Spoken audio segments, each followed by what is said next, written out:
there it is. Welcome, welcome, welcome. Happy Juneteenth Eve. Welcome to the Reset Podcast, talk show for the working class. I am your host, Andre Clay. And on today's show, celebration or exploitation, panel discussion on the APD cop car in Aurora, Illinois.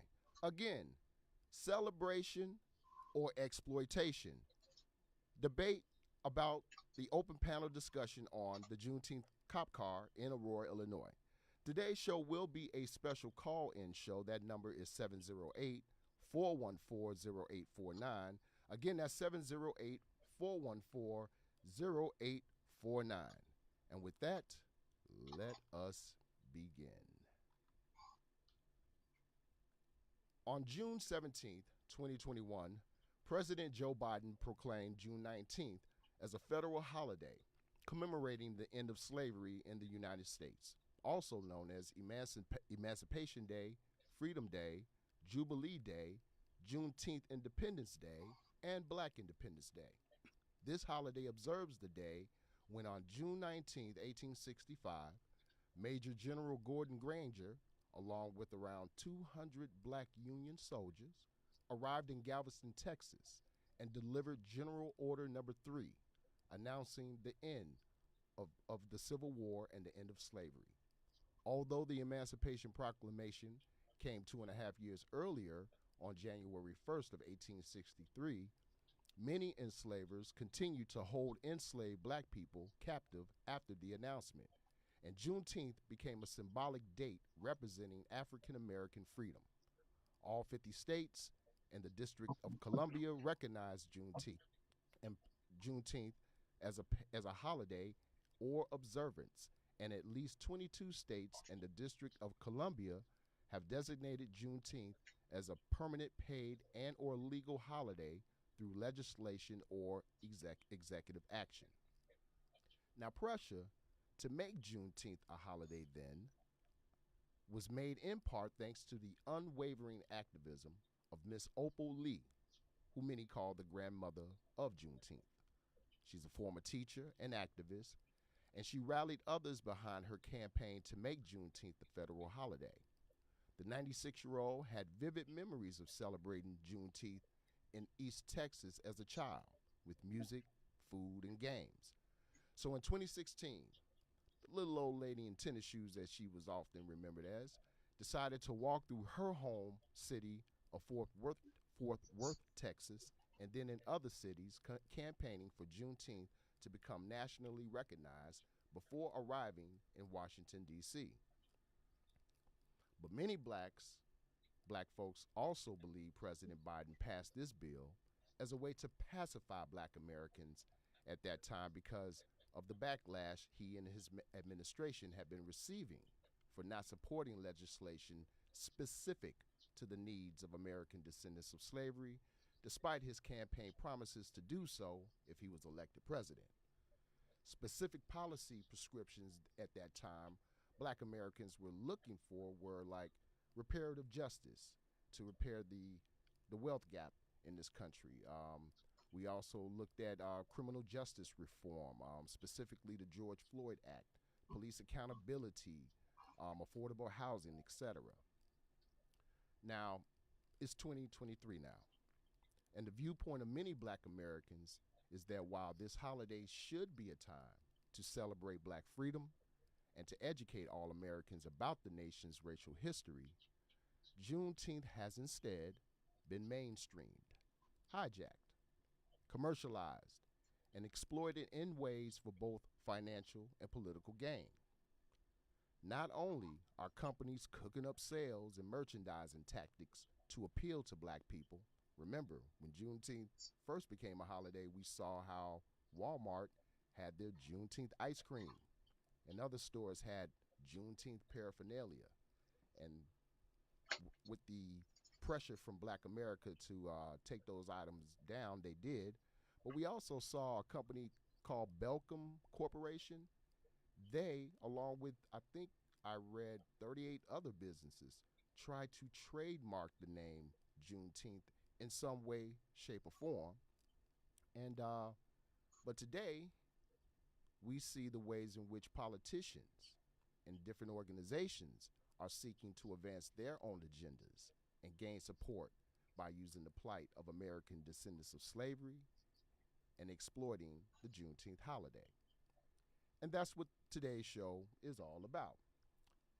And so, joining me on today's show, we have a panel of guests.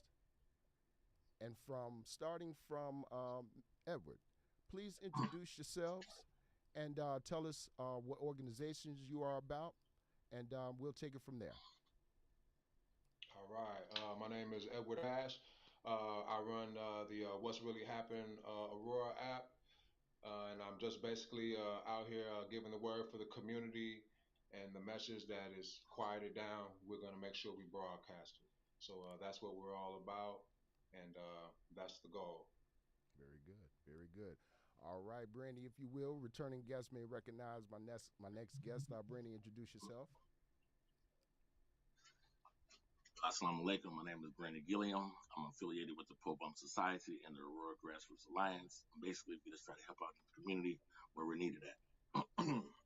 All right, very good.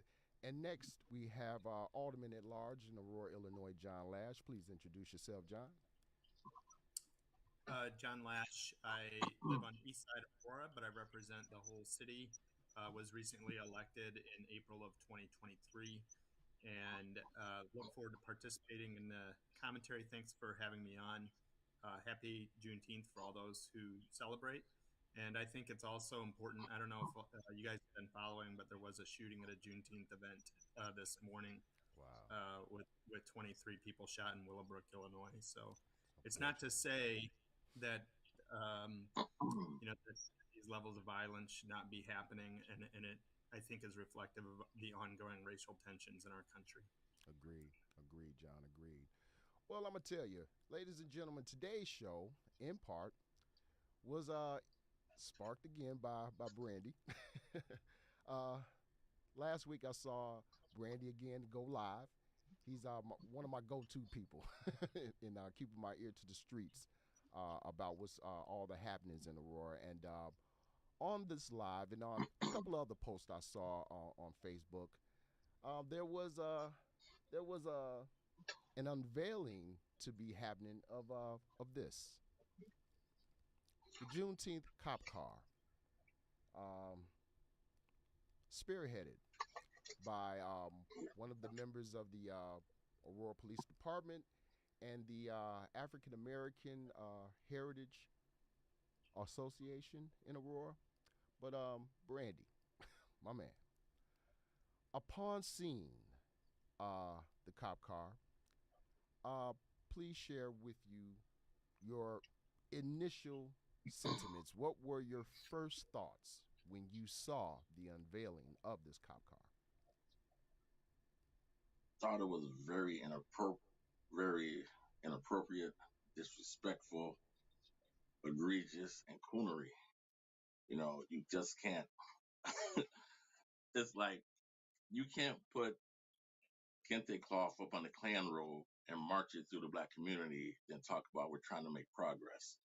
And for Richard, for Keith Cross, for the African American Heritage Advisory Board to do that, it just seems like it's a total tone deafness to like the needs of like the black community because that cop car, that's a symbol without substance.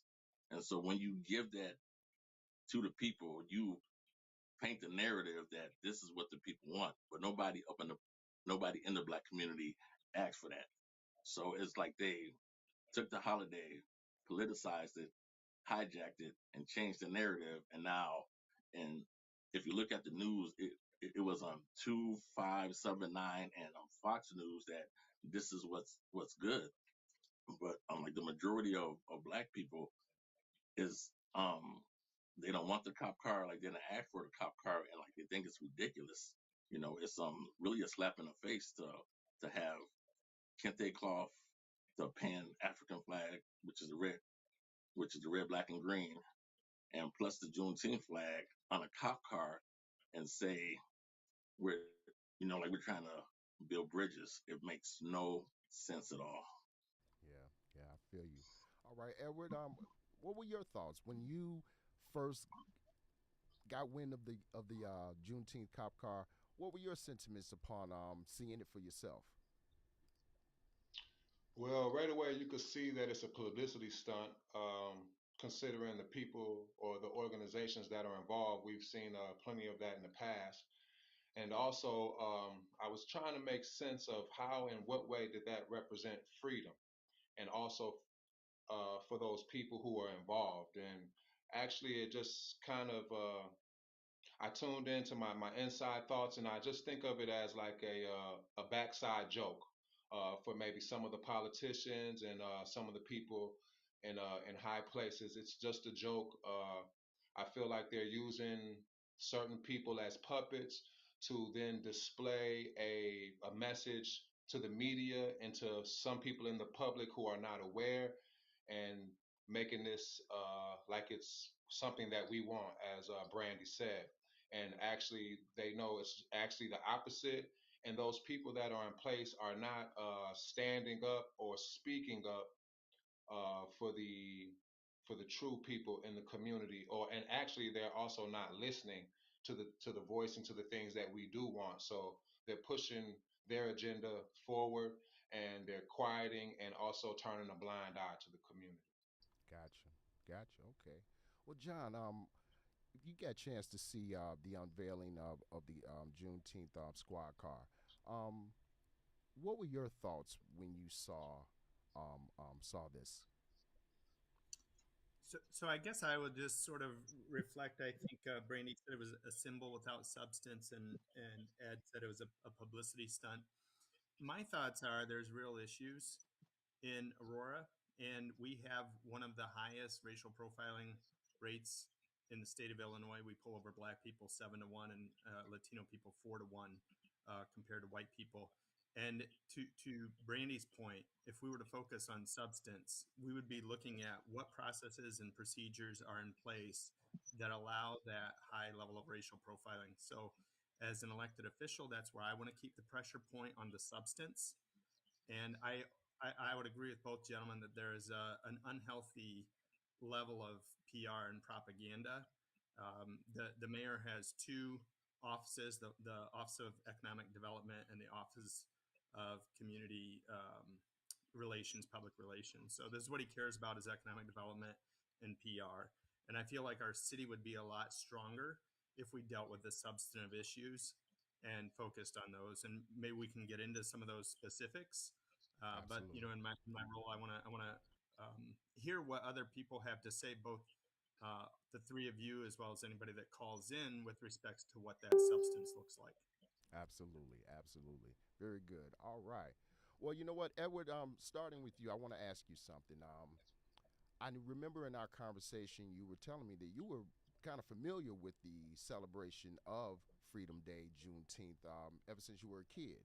And so I want to ask you, man, from your perspective, in what ways do you believe that this gesture done by black leadership in this town undermines the essence of the Juneteenth holiday?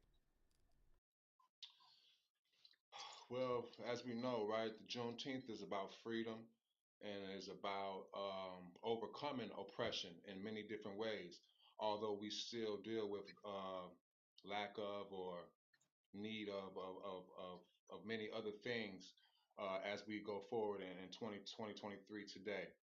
But I think it's sad because those people in those positions have education. They have high positions in the community, involved in laws, politics, and I believe that those people should be educated enough within their own understanding to know that putting a flag or decorating a police car in such manner where that organization does not help the black community or does not show in any other way or any other day that they are for the black community or willing to listen and actually dialogue with them. Uh, I think it's basically a big cover up from the people who are involved in a certain politics, so they can try to push forward a meaning or understanding for the rest of the public, as I said, that is actually not involved, that is actually not 10 toes down on the ground and seeing what happens behind the scenes. So I think the conscious can see this as definitely a publicity stunt, and I think they disrespected the flag, and they also disrespected the black community as far as us moving forward, right? Because there's nothing about decorating the back of a police car, right, where they put mostly our people in, that says anything about freedom. True And that. I also don't understand how those people in those high positions believe that that police car could give a message of freedom, um, especially in Aurora where people have spoken out about the injustice that has happened recently. But I do understand why they're doing it, but it comes to a moral level, and then also a level of who oneself can be when they disregard the true meaning of what even they are, right? They themselves, as black people, as people who have been oppressed, family members have been oppressed, they should have the education, the understanding, and the knowledge to know that this was wrong. But unfortunately, they are being paid for what they're doing. They're being Yeah. paid through careers. They're being paid through taxpayers' dollars. So therefore, they're trying to push a false initiative that, as long as you're not conscious and you don't know what's going on, you might think that it's okay. And unfortunately, they're taking advantage of the community that does not want it, and they're taking advantage of the community that does not have the understanding to know that we don't want it. Gotcha, gotcha. All right, beautiful, beautiful. Brandy, same thing, man. I know that Juneteenth was not something that we necessarily grew up knowing about. And to be honest with you, I didn't even know about this history until a few years ago myself. But with this being a new holiday for us, and with it being a part of our history, a part of our legacy, part of our culture, um, in what ways do you believe that that gesture done by the black leadership here undermines the way in which we can celebrate this holiday? Oh man, I think it undermines it 100%, and I think it's just a total lack of tone deafness and just not caring and not listening to what the black community, the needs and the wants of the black community. Like for instance, you can't name one civil rights leader, dead or alive, from 1960 to 2023 that would think that's a good idea. Not one. And True that. in what way does this like and what way does this help build the bridge? What way does this help the black community? What way does this show that the police are actually not tone deaf and hear what the black community has to say? For instance, you cannot build a bridge with empty symbols of hope, with false optics. The code likes to call it the optics of equality. You like you cannot build a bridge like that. And from 3 years to since George Floyd and through the listening sessions and through the change reform initiative, through the 60 key recommendations, everything has been cosmetic. And this is just a cherry up on top of the cake because they've been doing it, but now they like, we don't care. You Right. know what I'm saying? Right. You tell me what you tell me what black man, if you have read a history book or haven't read a history book, if you have knowledge yourself or don't have knowledge yourself, if you agree with Juneteenth or don't agree with Juneteenth, what black man in his right sane mind would think that's a good idea? You cannot go to a Jewish synagogue with a German tank and wrap it in an Israeli flag and and park it on the lawn and say we're we're trying to build bridges. That's right. They would not allow that. No, no, You they know what would I'm not. saying? You Yeah. cannot. I mean, like you cannot take a Belgium tank and wrap it up in a Congo flag.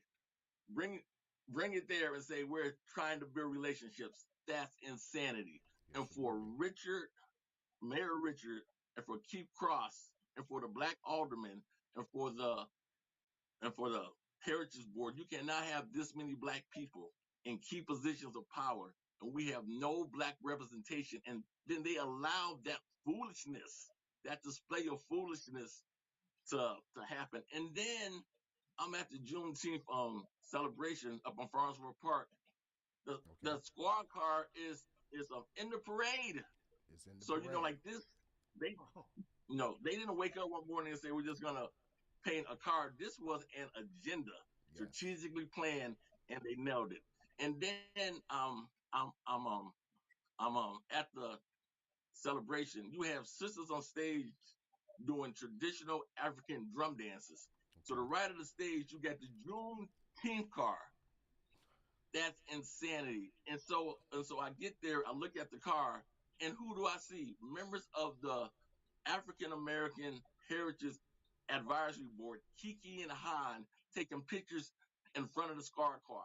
That's disrespectful to Wow. every black person in Aurora. Wow. And we as black people here, we allow anything to happen to us in our community, and we do not speak up. That couldn't happen anywhere else, but it happens here. And so like you cannot build a bridge on, excuse my language, on nigga shit, on bullshit, on coonery. You know what I'm saying? Richard knows better. Clayton Muhammad, he has the last name Muhammad. He was in the Nation of Islam. He knows better. Yeah, you would think You he'd know be what I'm more saying? conscious. The people on the advisory board were handpicked because they're educated. They know better. Chief Cross, he knows better, but they did it anyway because Aurora will always control the narrative, and the Aurora police station will always control the narrative. And then if you speak up on it, you look like a madman, like you're crazy because, everybody Right. likes it. Everybody likes it. Right. You know what I mean? Right. So it's just really sad. It's sad, and it's disgusting, and it's frustrating because nobody else wants to speak up on the matter. Right. So Gotcha. I don't Yeah. think a bridge can be built. You know what I'm saying? Yeah. Well, Kind of think I'm a, it's over with, like for Aurora. well, when I was on Facebook and I saw the pictures of the unveiling, and I saw a little short video clip on that particular post that I viewed this on. I saw that there was hundreds of comments that were on there concerning this unveiling, and a lot of them were very interesting, to say the least. um, a lot of colorful language I saw, but I don't know if you guys saw the same post I saw, and I'm not sure who else you've had chance to talk to and gain get their opinions about the Aurora Juneteenth cop car. But I do want to ask you guys, what are some of the critiques you've heard from other citizens regarding the Juneteenth cop car? Um, Edward, starting with you, what are some of the critiques you've heard other people have? I think, to be honest, the message around the board is confusion. Uh, why was it done? We know why was it done because of the people that are involved in the board. But I think at the end of the day, it's just a big confusion. Um, but like Brandy said, they played it off well. Not too many people have spoken up, and then you have people going to the event, uh, taking pictures with the cars, which shows a level of consciousness and understanding. So Yes. somehow we need to raise the level of consciousness and understanding through um, organizations, maybe like the African American Heritage Boards, but unfortunately we know why those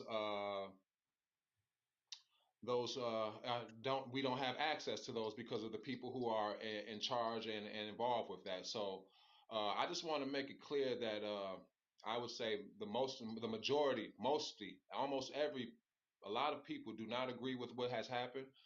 Um, we feel disrespected, and for this to be a new holiday, uh, once again, it's a publicity stunt by the people of color and with education who are going against their own people for paid gain and representation. Gotcha. So Okay. we need to be better, and we have to educate ourselves and one another, and we also have to hold those politicians and those people accountable and what they're doing, because this is a message that can dim the light down from for years to come. So we have to brighten that back up, as we are the city of lights, and they're taking advantage of the land right now. Well said. Well said. Brandy, I want to ask you, man. I mean, part of Juneteenth, with it being a new holiday and with this being a part of the black side of American history, it is, I've always felt it was incumbent upon black Americans to educate ourselves as much about this history so that we can help our fellow Americans who are not black learn how to appropriately celebrate with us and support us in this celebration of our black freedom. Um, but I know you saw, the same post I saw on Facebook. And so, from what you witnessed, what are some of the sentiments you came across from people who are not black in regards to the Juneteenth cop car? Well, some whites and Latinos are furious because they feel that the Aurora Police Department is showing black people special treatment because of the Juneteenth car, and they're upset and saying, "How come they get this car and like we don't get a car?" So I've seen that online, and the comments are just call it what it is. It's just racist, you know what I'm saying? And so they're really upset. And then you have some people, like Ed said, they're confused and they don't know what's going on.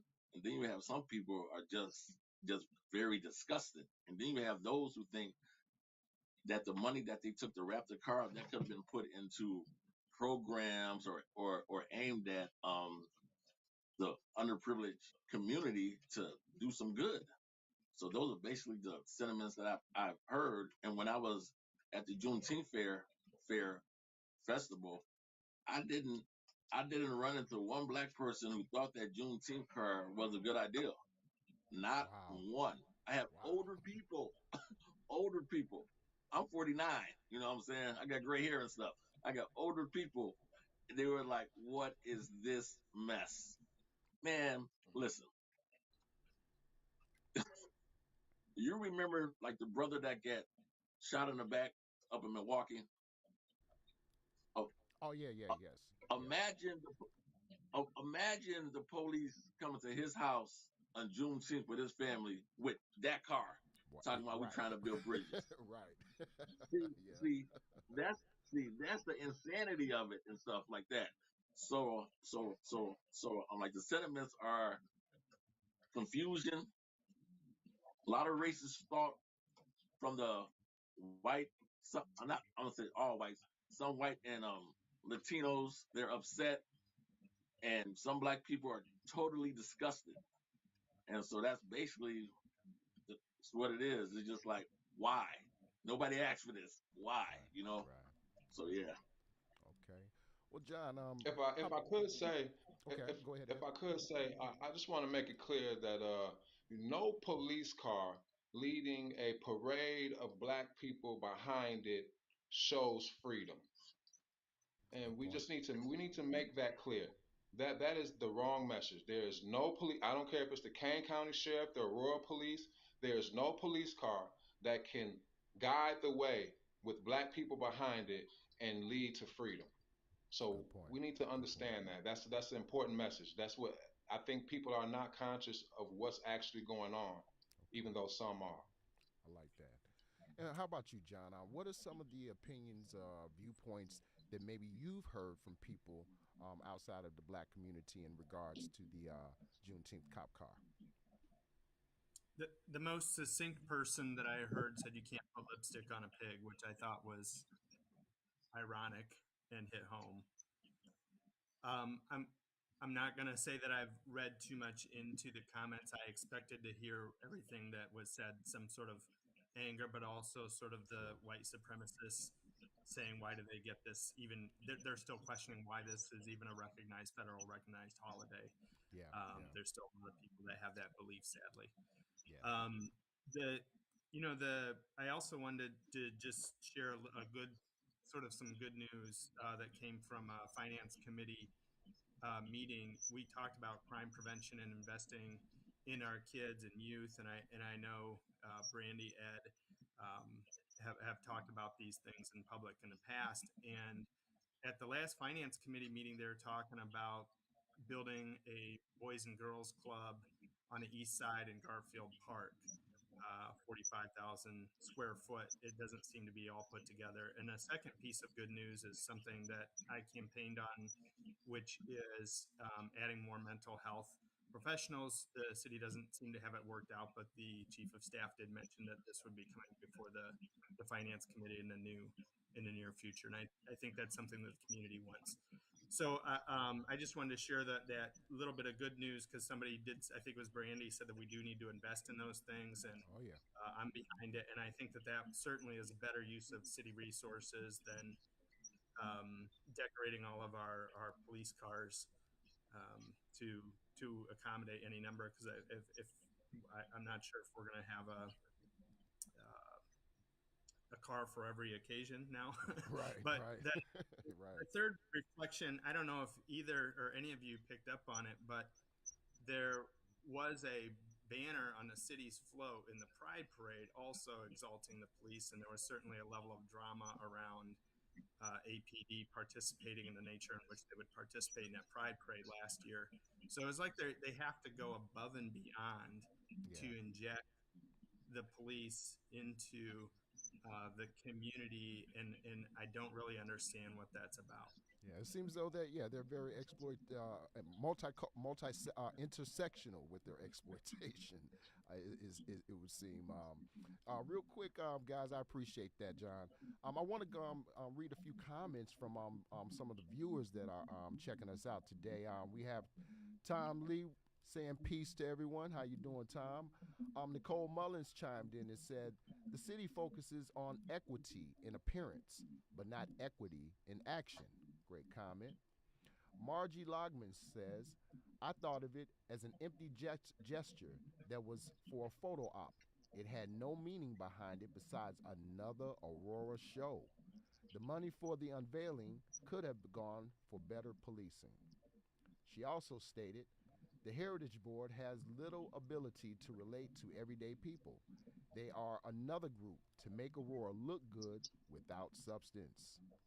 Nicole Mullins comes back in and says the city has also an odd obsession with centering the police for things that are not for or about the police. The APD became the focal point for the city with Pride last year, as John mentioned, and this year. And now they're centering the police and this cop car for Juneteenth. That's true. Curtis Brooks chimes in and shouts out a well said to all the speakers. Margie Logman also states, unfortunately, because of who was running, my feelings about the Heritage Board and so many conflicts with the mayor, I stayed home. Miss seeing a lot of the regular real folks. All right. Well, getting back to the show and speaking of this advisory board, I want to ask you, starting with you, Brandy, uh, what should have black leadership done to prevent the kind of backlash they're receiving now? What should have they have done, in your opinion? I think, well, one, like Nicole had brought up in the comments, some advisory board members weren't there, so I guess they must have protested or objected to what was going on, right? But the number one thing that they should have did was just use common sense. Just use common sense and just ask yourself: is this a good idea, or why didn't they reach out to any other Black grassroots organizations to like get their take on it? You know, so I just think really they should have spoke out And even if they spoke out or couldn't speak out, then all of them should have made a stand and be like, look, it is what it is. We're done with the board. And, like that would have made some type of statement. But the thing is, you want to protest, but like you want to keep your position and so, like you still want to have favor with the mayor. You know what I'm saying? You cannot serve black people and want to be chummy with politicians and stuff at the same time, because you cannot speak your truth. And then when you do speak your truth, you're either put outside of the board or they demonize you. But it comes a time where black people have to stop being treated like trash here in Aurora, and people have to speak up. The Heritage Board is supposed to represent black people here in Aurora and give black culture to the city of Aurora and to be a bridge between the city and the community. Okay. When have we seen that happen? You can have a pageant, you can have a Dr. King Day, and then you can have this, but where is the building the bridge at? So Right. it's just I don't even have the words to describe it, but the Heritage Board, they need to check themselves. They need to look in the mirror, and if they can't do the job and if they can't speak truth to power, then like they need to get out of their positions, because enough is enough. Gotcha. Gotcha. And you too, Edward.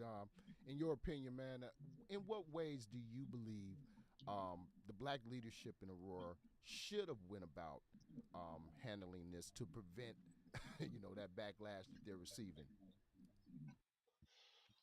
Well, unfortunately, I've come to realize that we don't have black leadership in Aurora. What we have is a bunch of black people who are involved with money and politics in a different asset. Therefore, they don't care about the people and the thought process that we have in this town. So, what I think they should have done, with them knowing that and with us knowing that now, is they should have gotten to the real community leaders, and they know who those people are, and they should have, no matter, not just one, not just two, they should have bring those people in who they know have a voice in the community, and bring the idea to them, and those people could have helped them understand why it would not have been a great idea. But instead of involving the people in the community, what they do is they create a group amongst themselves, and then they try to promote out to the media and to the people who they know and to the people who have jobs, right, in the police department in Kane County, the prosecutors, all the high standing, high paid people, they get them on board. Whereas the regular people in the community, they don't care about our voice. So I think we need to understand that, one, that is not black leadership, and two, that the real black leadership is 10 toes down here on the ground in the community, trying to fight for our people and fight to have a voice that is being hidden. So once again, we have to up our level of common sense and realize those people are not our leaders. Our real leaders are going to work every day, are fighting life struggles every day, and the people who are getting paid, that are supposed to be supporting the black community, or are supposed to be helping the community, they are not. They are funding themselves and taking care of their people, which then leaves the rest of the community out. And that's Well important stated. to know. Well stated. Well stated.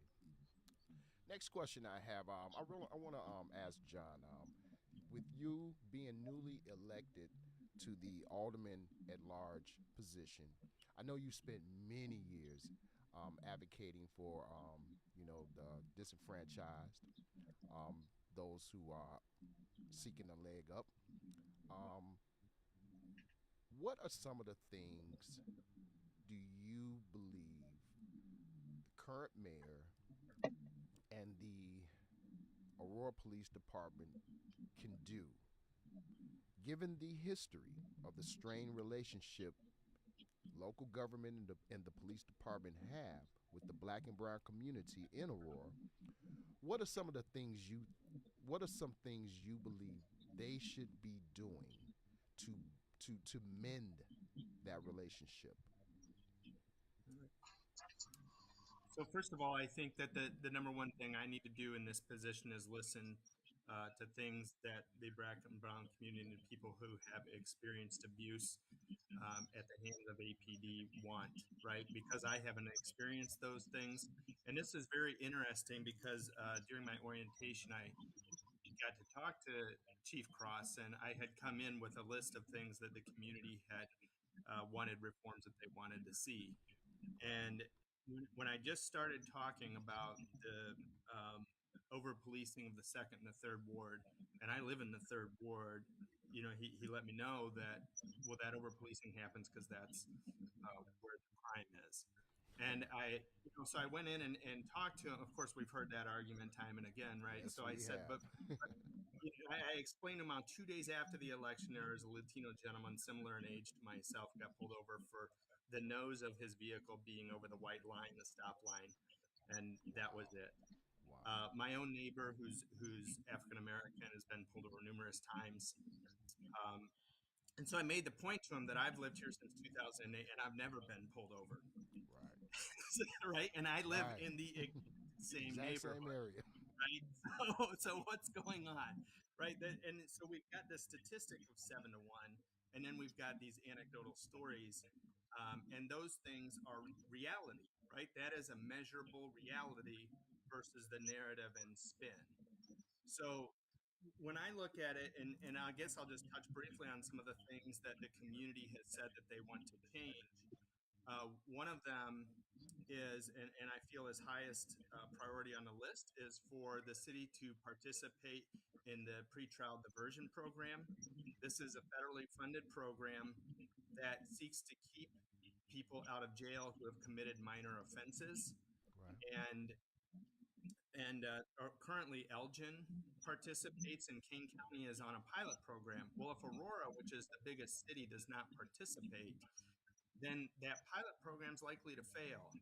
And this is something that we need to keep minor offenders out of jail. And I feel like some of the stories that I've heard, it's going in the opposite direction. And so this is a second thing that I would change. I believe that people are getting pulled over who have a criminal past, and the police are working overtime, and they're following them, and making sure that they signal within 100 feet.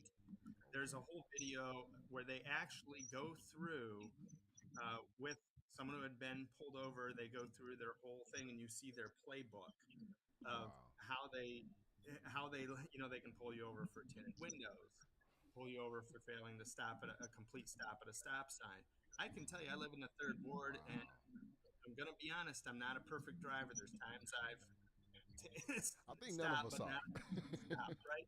Right. Right. I've I've done it done too. it, and I've never been pulled over. Right. So there's some of these things that I think we need to see, is to stop using those license plate scanners and pulling people over for simply having a criminal past. If somebody has a warrant out for their arrest, that's a completely different story, right? Then I feel like the person can be pulled over and apprehended if they've got a warrant out for the arrest and they're driving uh, on that warrant. But if they simply got a criminal past, harassing them, because this goes back to that criminal past came back to the goes back to the years of Dave Bryan, where literally this guy was holding guns at 13-year-old, 14-year-old black men, um, terrorizing the Sixth Ward. Yeah. Old And Officer Brian. We remember him. oh, Dave Bryan, right? And so these people got records for things like jaywalking, Yeah. and started building a rap sheet early on, and now they're still being harassed to this day. So that has to change.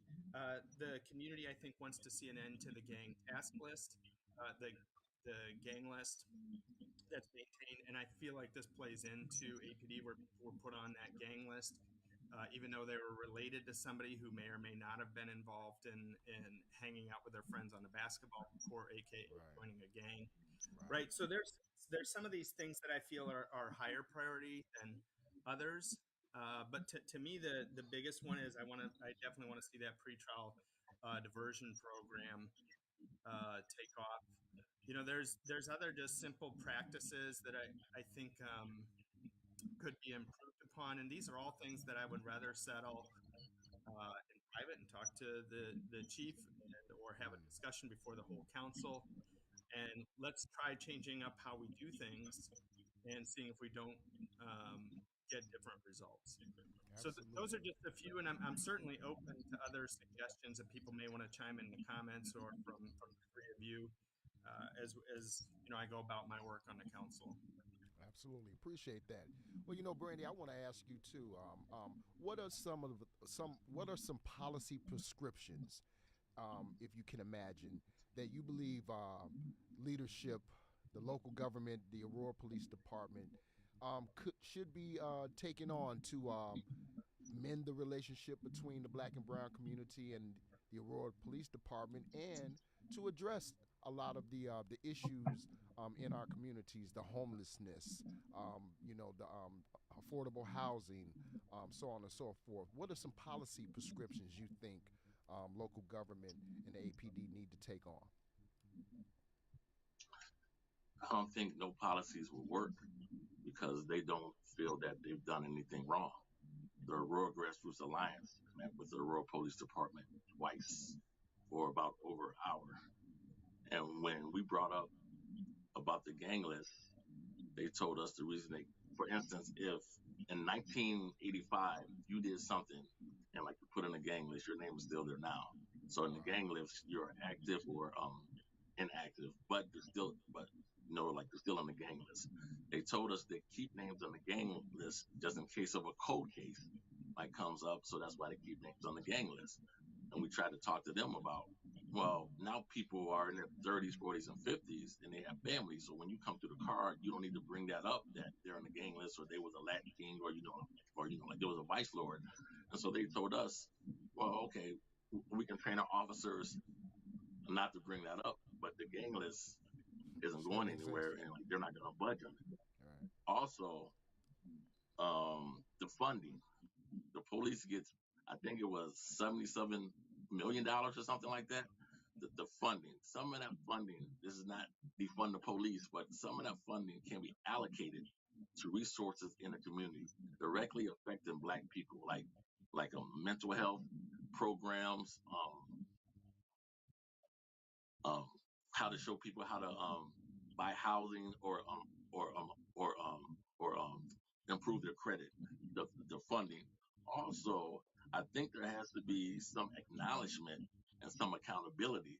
The police they have to acknowledge what they have put Black and Latinos through for over 25 years here in Aurora. They have to acknowledge that. There has to be an apology and there has to be some atonement, and then we can move forward.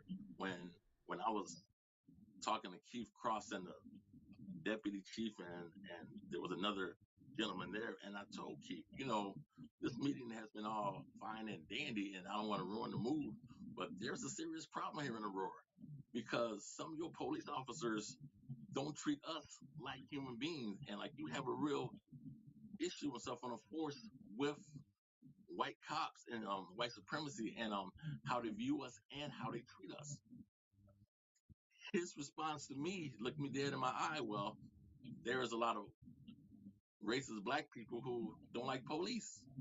You see, just tone deaf, Yes, it just was. just tone deaf, and then they would not even admit that there's a problem with the APD and the Black and Latino community.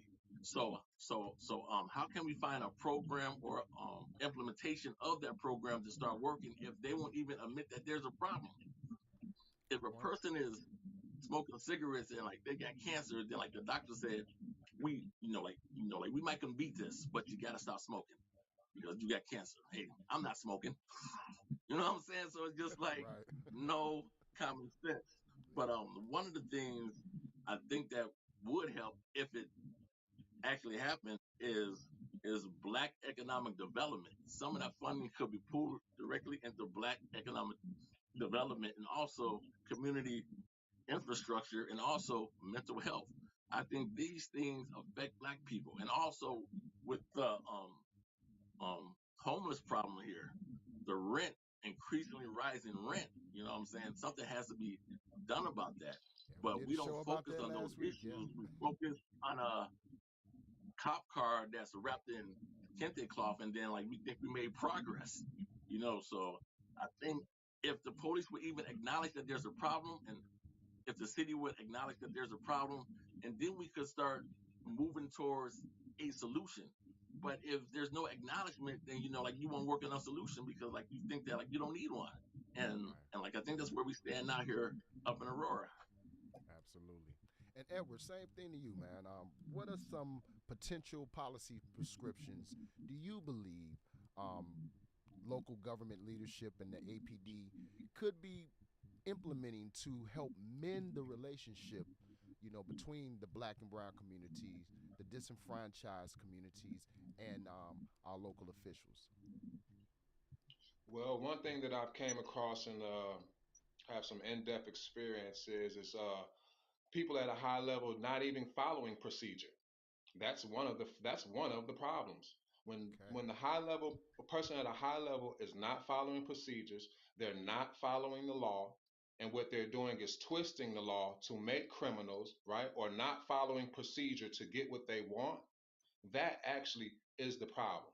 So we have to change the people in those positions and also expose them because the law, if you look at it, may not be the problem. Maybe it's the problem are the people who are um, enforcing the law, right? Because in a lot of situations, the law can be twisted, turned, and mangled around, and then at that point, it's broken. But the people who are doing it cannot or think that they cannot be held accountable. So I would more so than look at the procedure, I would look at those who are in charge of the procedure because at the end of the day it sometimes dwindles down to whatever they believe or whatever they want, and then when you don't have any repercussions behind it, right there, then you're free to do whatever you want to do. So I think that's a problem. Another thing that I think what we need to do is people need to understand that everybody that comes across the police or has a situation with the police are not guilty. For example, you're supposed to be proved you're innocent till found guilty. So there are a lot of people who come across the police and have problems with the police in situations where they are innocent. So people need to grasp that and understand when you see somebody out here fighting, when you see somebody out here speaking out and they have a situation with the police, don't think that they're always guilty. There are a lot of people who stand up for themselves, who fight through the system, who are speaking out because they are innocent and they know that the things that the police and other people at high standards are doing are not right. So everybody who is involved with the police or has something to say is not guilty. You guys should also start thinking that they are innocent. Uh, Now, again, like you say, we do have a problem with the homelessness, but I think that's something that uh, we can learn to understand with our education, right? You bring the property value down of an area, and then they come in, they buy it all up, right? And then they raise up everything. So that's what's happening right here in Aurora. Aurora, let's just be honest. I love Aurora. It has a lot of great things, but they've downed our town for so many years as we were young kids, and now that we are grown adults, now we see the move. They downed our town so they can come in, lower the property values, knock buildings down, move people around, let other people come in, then build it all back up. And now, all of a sudden, in the past 5 years, let's just say, Aurora is supposed to be this great, inclusive place. Go ahead, John. I want you to be able to finish. I just wanted to chime in on what you were saying there, if you're finished. Well, go ahead. Go Uh, ahead. so, yeah, go Yeah, go ahead, ahead, John. It's Ed. okay. All right. So basically, we just have to have a higher conscience, and we need to understand when we want to change procedures, when we want to change things within the community, we actually need to look at the people who are in charge because they might not be following the procedures before we change the procedures. Um, and we need to look at more about homelessness, and we also need to look more at mental health, right? And I'm not talking about the type of mental health where they give a police officer 4 hours of training. Now he thinks that he can diagnose a situation or a Right. person who has a problem. People who are psychiatrists, they go through years of training. They go through years of schooling. So we need to stop giving this shortcut this shortcut to the police officers as if they are the see all Superman and they can do all things. Because some of these people in these positions are actually what's filling up the jail cells, is actually what's putting injustice on the streets, what's actually putting families in bad situations. And I think one of the reasons that they don't want to acknowledge that is because once you acknowledge that you have done wrong to the community, now you in some way have to mend that gap. They don't want to have to mend a gap where they have to acknowledge that they have been wrong, which is why they have these listening sessions and they take our ideas and then try to implement them, which is why they have a sergeant or a lieutenant in the African American Heritage Board, which is why they have people in place around so it doesn't actually get to the community and they have a circle where they feel confident within themselves and high wages. So we need to be conscious. We need to understand what's actually going on. When somebody mentions the police, we don't need to think that they're the criminal, that they have a felony. Maybe they beat a felony. You know, we need to be more inclusive and more understanding with each other. And at the end of the day, what I would say is that although different grassroots organizations have been able to speak out and try to speak for the community as far as what we want. I think that the city of Aurora and also some police officers have infiltrated some of those organizations also and means to try to gather or get a group of people, or even if they get one person, that's good enough for them. You know, so we have to not play into their tactics and we have to expose them and let them know that this is actually hurting the community and hold them accountable where they don't want to be held accountable. All right, all right. Well, John, what are the sentiments that you wanted to add in? Sure. Both Ed and Brandy mentioned affordable housing, and I just wanted to make you aware that we are going in the complete opposite direction. In fact, it was last November as we were going into the dead of winter, they closed down the Fox River Hotel, which is an affordable housing space, multi-unit space, and the Right. Galena Hotel. They closed both of those down, forcing people out into the cold. And what they're going to put in its place is 190 apartment units right along the Fox River. And the city gave $2 million piece of property. It's currently a parking lot for River Edge Park. They purchased a bunch of those affordable housing units, and they plan on tearing. They actually just burned one of them down, controlled burn Right. for the fire department, and they've called it blighted. And then they're giving them somewhere in the neighborhood of $40 million in tax abatements. These apartment buildings, luxury apartment buildings, are going to be making money hand over fist for the developer, Pacifica Square, and at the same time, they're only going to be paying 10% of their property taxes for 10 years and 20% for the next 10 years. Amazing. So these are getting Amazing. sweetheart deals. Now, but when you look at economic development, that same building is eligible for something called a hub grant, federal grant program that requires minority contractors. So you can watch the last meeting where I brought this up and said, why don't we look at providing some of these other development tools instead of just giving these guys upwards of $40 million in tax abatements? And then the real kicker on it is this: at the at the next finance meeting, they're talking about spending $1.6 million more because now that they've given away this parking lot, they need to have a place for people going to River Edge Park to park. So they're going to buy another parking lot, right? We gave away a Oh, wow. really good one. Now we're going to spend $1.6 million. We're probably going to pay for the demolition. We're probably going to have to pay to Yeah. repave it. Oh, yeah. And it's twice the distance from that walk bridge for patrons to go to the park. Makes Wow. absolutely zero sense. Right. And this Right. is why, I mean, there's a ton of ideas we could talk about. I noticed that the tagline of, a voice for the working class here, we're going in the exact opposite direction. We're giving the wealthy tax abatements, and we're asking the working and the middle class and the poor to pay for it. There's no community benefit agreements attached to these that would require local labor. And even if you look at the casino, right, when that development went in, again, $68 million in incentives. And the gentleman who I defeated for this seat literally made the statement that he was glad that they had hired so many minority workers, but at what wage? I mean, the people working in the Right. casino make what, They're not 14, making $15 much. an hour, not a Exactly. living wage. The people building it are going to be the building trades, people that look like me making $50 an hour. Absolutely. So Wow. our Wow. economic development is not designed to help the low income impoverished minority members of our community at all.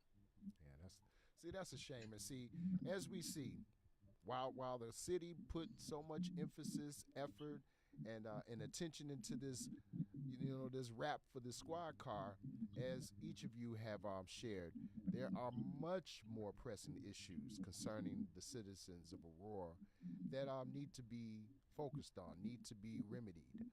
And it's a shame that this much attention has gone towards this vehicle versus the essence of the culture and the reason that this holiday needs to be celebrated as well.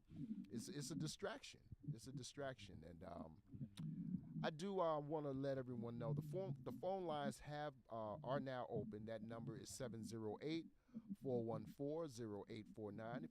If you want to call in, again that number is 708 414 0849. And before we get to the last couple of questions for today's broadcast, I do want to hit up a couple of comments. We have one from Thomas Lee. Got to make them care about your voice. That's what they took an oath to do. Again, he says, he just told you, bro, they need a warrant. Margie Logman, she writes, what is needed, I feel, is strong coalition that can take on the council. The pushback alone or by a few, as I have experienced, is difficult. There is a complete gap between the council and the public unless you buy into their agenda. This is felt in the white culture also. John, we have a lot of hope and support for you. Unfortunately, the police, city hall, and township align with each other. Now back to the show. Got a couple of questions left, and I think I want to start with you, Brandy, on this one. Given the history of benign neglect that Black Americans have historically faced from leaders, elected officials, so on and so forth. What can American descendants of slavery today, what can we do today to protect our culture and our history from being exploited by business, by politicians? What can we do as a people, in your opinion? We have to be the gatekeepers of our own culture. We have to stop thinking if we think that black is such a bad word, and that if we do something for black people, we have to include everybody. When Mexicans have something, they do it. The Greeks have something, they do it. The Jews have something, they do it. But when black people have something, the first thing that comes out of our mouth is, um, you think white people are like this? It's like Right. so, Seeking we're white approval. so, we're so afraid, and we always want to accept white acceptance. Dr. Smith told me something a long time ago. He said, black people do not accept you until white people approve of you. And like that's our mentality here. So like Right. we need to get out of the mind frame where we have to be for everybody. We need to focus on ourselves, and we have to gatekeep our culture. And also it's the transfer of knowledge from the older ones to the younger ones. Because I was at the Juneteenth event, and Sadiq spoke, but other than that, there's no transfer of knowledge. It's Wow. all barbecue, games, and dancing. And so, Right. like, we need to get out of the mindset of there's too much partying and not enough knowledge being transferred. Because the only time black people move up in masses is a funeral, a wedding, or a party. Other than that, it's hard to get us to come together for anything of substance that will move the black community, melanated community, up in the the right position. So like I think we need to be very observant and diligent and gatekeep our culture. We need to teach our children about our culture, and like we need to um firstly protect it. And when people try to exploit it, we need to call them out. We need to be Absolutely. at their doorsteps calling them out, because no other group of people will let people come and take their culture and make money off of it and then sell it back to us, but only black people. And like we need to stop doing that. I agree. I agree 100%. 100%. Same question to you, Edward. I want to know from you, in your opinion, what are some things that the ADOS community can do to protect our culture, protect our history from being exploited the way companies and politicians have? Well, I just basically think with knowledge, communication, and as we've seen, I think that we don't need to have people that hold political chairs or let's just say, right, a lieutenant at the police station. I don't think they should necessarily be in control of, like, let's just say, the African American Heritage Board. We need real people, right, from the community, and we need to be able to communicate with those people and have our voices be heard. I think some of the other things that we need to change is we also need to, we always want to hold somebody accountable, right? And we say we want to hold them accountable, we want to expose them. But as far as that goes, who is the person or who is the position that holds these people accountable? This is what we need to have. We need to know who holds these people accountable so we can hold those people accountable, right? So once we have a board or somebody who's doing something wrong and the community knows who can hold them accountable and that they will be held accountable, that's something that we need. But right now, we just have boards that are supposed to speak for the community. They're not. They're connected with the politicians, the judges, and the police officers. So therefore, everything gets swept under the rug and nobody sees it except for the person who is going through it. And no matter how much they speak out, they don't have a $70 million budget from the government to hide it as they do. So we need to be conscious of the people who we call leaders in our community. We need to understand that when somebody speaks out about the police, it doesn't necessarily mean that they're a criminal if they've done something wrong. Maybe they're speaking out against injustice.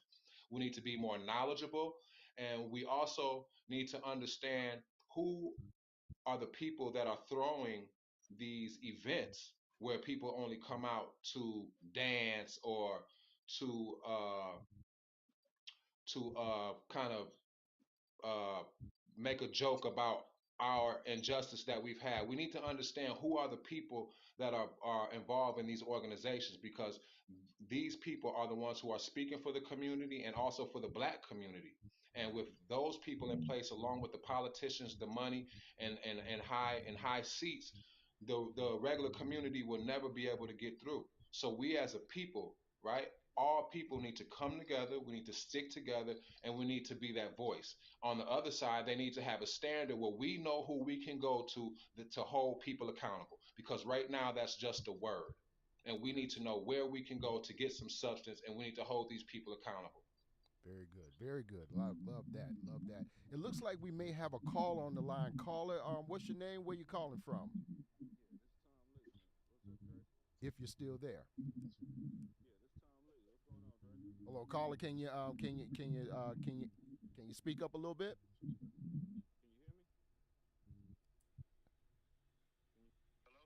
Here we go. Here we go. Hold on a second. Go right ahead, sir.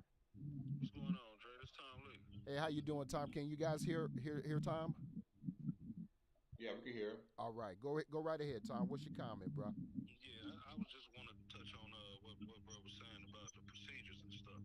All right. Like, if y'all want to hold these people accountable, then y'all got to use the law. You know what I mean? It's a law called the APA, Administrative Procedures Act. Y'all should look into that. All right. I mean, if y'all want to hold these people accountable.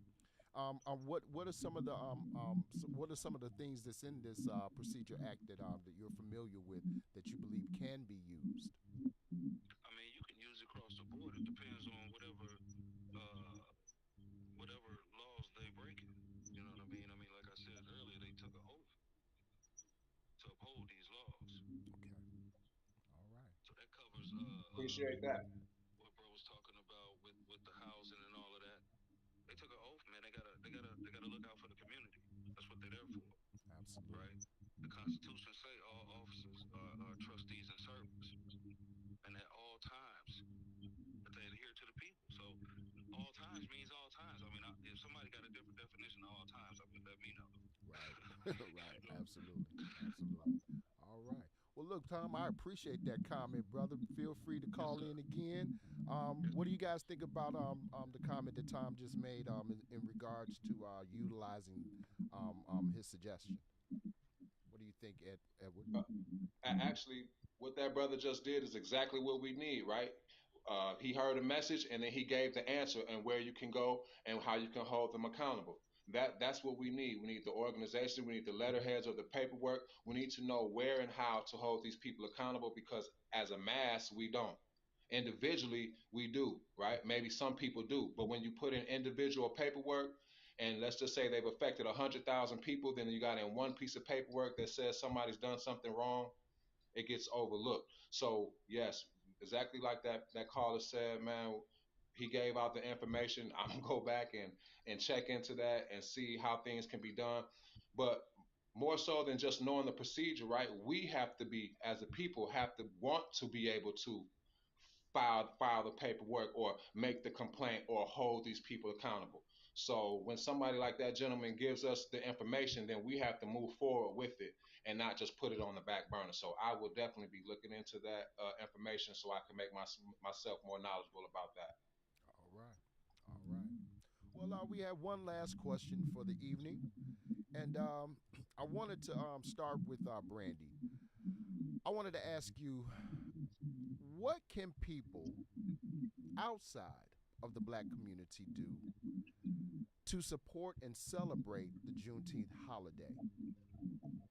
What more can people who are not black do to support and celebrate the Juneteenth holiday? Well, this is not a shared experience. So why are we asking other people to celebrate our holiday?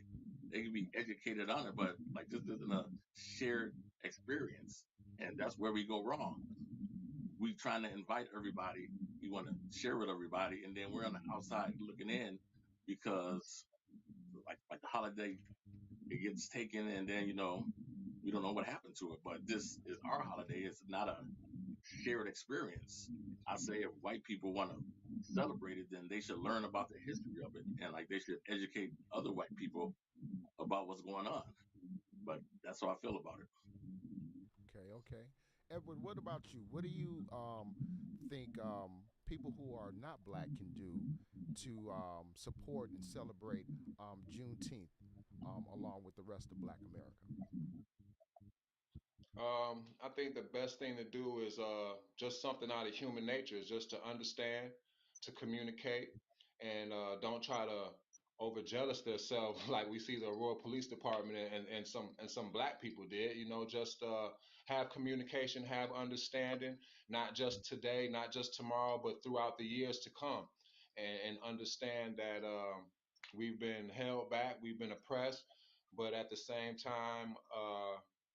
We're moving forward and we're trying to get a lot of things done. So I don't believe they necessarily have to do anything. I think just understanding from the heart, right, the true heart and the mind is enough. And then therefore, when the time comes, right, they can be an ally.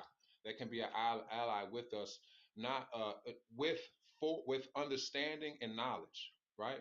They can be an ally with us in understanding, knowledge, and heart, and then we can move forward to change other people in other positions with that. But unfortunately, I have to say the first thing to do is that we have to understand what it means. We have to understand how not to let people exploit us, because when we are being exploited, then unfortunately the white man across the street who doesn't know anything about us thinks that it's okay. that the police car is wrapped in that and that the flag is on the police car. So it is up to us to be knowledgeable. It is up to us to communicate, but it is up to us as human society to seek out those who are true and to not go against the true people and then only listen to those of high seats. Gotcha. Gotcha. All right, John, last question to you as well. In your opinion, what can people do who are not black? What can they do to show support and to celebrate Juneteenth along with the rest of Black America, in your opinion? So I will, as an elected official, I will be at the flag raising on Monday as a show of support. I did use some of my Alderman funds to support a gentleman who did a walkathon today for his efforts to feed the homeless. I also used my some of my Alderman funds to support the now controversial car parade. So those did go to support that initiative. I just want to be transparent and honest Sure. that when CAN is an organization that I've supported in the past, asked I did. I didn't know the car would be part of it, but um, and I feel like my primary role is to show up and listen and to represent the people who share their concerns with me on the council. That's what I'm looking at. But I do not feel like if this is something, as Brandy said, this is not a shared experience. All I can do is do my best to be empathetic and understand the oppression that people have felt. For those who don't know, I was actually born on the continent in Liberia, and my brother is black, so this does affect me personally for family matters. Uh, I still have no way of experiencing what he's experienced. Absolutely. Absolutely. Greatly appreciate that. And before we get up out of here, my girl Nicole, she chimes in and commented that everyone should be celebrating Juneteenth. It is as it is if as Americans we value and uphold freedom as what makes the US great. It's a celebration of the 13th Amendment. Non-black people who are genuine about it will celebrate Juneteenth without co-opting it, whitewashing it, or centering themselves. And Margie chimes in and says, as a white person, I would say we need to listen to your stories to build empathy and then be better able to advocate. Beautifully said. Beautifully said. And ladies and gentlemen, I want to thank you all for joining us today and Can I say bearing something witness before to we this go? panel to the script. Oh yes, absolutely, absolutely, Brandy. Before we get out of here, go right ahead, man. Well, within the black community, there is even a divide about Juneteenth because people don't understand something about Juneteenth. When Lincoln made the proclamation, Emancipation Proclamation, that was in 1863. So that freed slaves that were in occupied territories. The slaves in Texas weren't freed until 1865. So the Juneteenth is really only celebrating the freedom of those slaves happened in Texas. If it was a real, not a real celebration, but if we want to put it up on a bigger scale, the celebration would have been in 1863. And so there's a lot of black people who are divided about the Juneteenth. And after the holiday came about, the the slaves that were free, they made laws and locked them back up because some of them didn't have jobs. So like so a lot of people are are torn and saying why celebrate this holiday when like they put you right back up on the plantation in the prison system and stuff like that. So there's like a little divide there. But And I I guess understand each that. his own though. Yeah, I can understand that, and you're right. To each his own. But I'm gonna tell you, with this, with in my opinion, with this new holiday, I think it is a time for Black Americans to educate ourselves and to celebrate who and what we are today. Because regardless of our current position, regardless of the challenges that we face in this country, the discrimination that we face, we are still the hope and the dream of the slave. All of our ancestors And wished that they were here, all of them. With that being said, I want to thank everyone for chiming in. I want to thank everyone for viewing us today. Enjoy your Juneteenth holiday tomorrow, ladies and gentlemen. Educate yourselves about the black side of American history because it is American history. Much love. We'll holla. Peace.